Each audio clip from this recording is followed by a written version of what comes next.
Well, hello, my brothers and sisters. This is Brother West. Sorry I was running a little late today. So we're running a little late because of getting back in town and from vacation and whatnot. But we had a great time. Being able to get away and something with my family and my wife's family and stuff, and family. And we all just hung out and just relaxed and was able just to enjoy each other in one place and was able to talk and just be able to just do what we wanted to do. If we wanted to just do some walking, playing some basketball. And I know you saw in the videos where I was playing my son down, some basketball, and I really enjoyed that. And I'm believing for God to heal him completely, to finish some unfinished business. And I know he, because he told me he's going to heal him. And so I'm just waiting for the manifestation what God has already spoken down in my spirit concerning him. And the great thing about it, God is going to want to get the glory, not man. It's going to be on God's timetable, not on man's time, not on my timetable, not on my son's timetable, but on God's timetable. And so there was a time where I was wanting to do certain things, and God had to put me in my place and told me to step back. Had a dream, and once I stepped back and I moved, I think it was my right leg back, that's when fire came. And so you never want to get in the way of God's hand. You never want to get in the way even of God's judgment or even God's chastisement. When God is dealing with somebody and you just try to get in the way and block God from dealing with him, block God from talking to him, God will turn around and get you. If you get in the way of God's hand, that hand will come on you.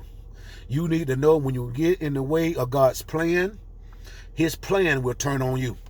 And so you got to be careful. Just like it was the priest. There was one of the priests that was carrying the cart that had the ark of God's glory. But he tried to touch God's holy place. And when he tried to touch the ark of God's covenant, because it was shifting, down from the threshold. But when he touched it, he died.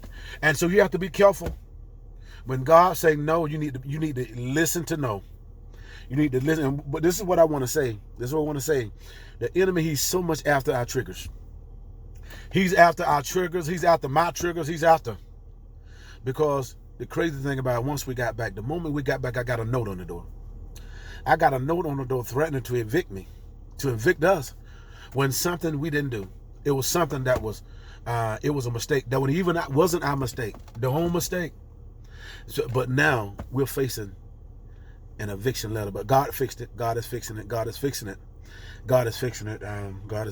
And but the thing that I'm realizing and understanding, the enemy, you have to recognize his patterns and his behaviors, because oftentimes he's going to attack you in a similar way every time.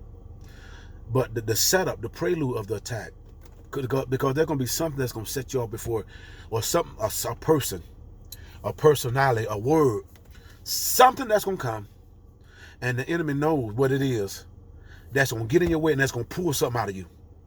That's going to want to make you retaliate. Going to want to make you put hands on a situation, but that's your test. And see, the thing about it, when you're close to God and when God is elevating you, the enemy is always going to try to come at you in a way out the blue. Out the blue. I mean, just going to come hit you out the blue. Something so hard. Something that you, and the blow is going to be so severe. It's almost like, where did this come from? It's almost like the severity of the blow. It's almost like it's something that was building up. And see, oftentimes the enemy is having people angry at you and mad at you that you don't even know. That's building up. Then when they see you, they'll give you a piece of their mind. And so that's how the enemy works. The enemy have people jealous of you, talking to them, building a case about you, when you don't know nothing about it, just loving God and trying to do your best. And when they see you, they try to put their mouth on you. See, that's what the enemy will do it, and make them think that it's them. But it's the influence that's talking to them, because they've been listening. They've been listening to trauma. They've been listening to troubles. They've been listening to bitterness. They've been listening to hate. They've been entertaining the thought of the enemy, the words of the enemy, the words of the serpent, and allowed the serpent to beguile them and get them to a place to come up and awaken in evil, in wickedness. So we have to really be careful. Have to really be careful, because the enemy, he's going to come out the blue. And see, the way he's hitting now, he's not trying to tap you. He's not trying to play with you. He's trying to knock you out. And so just know, the enemy, he's after your triggers. He's trying to set you off and set you up. But when it comes, resist that devil and he will flee. Is that all right?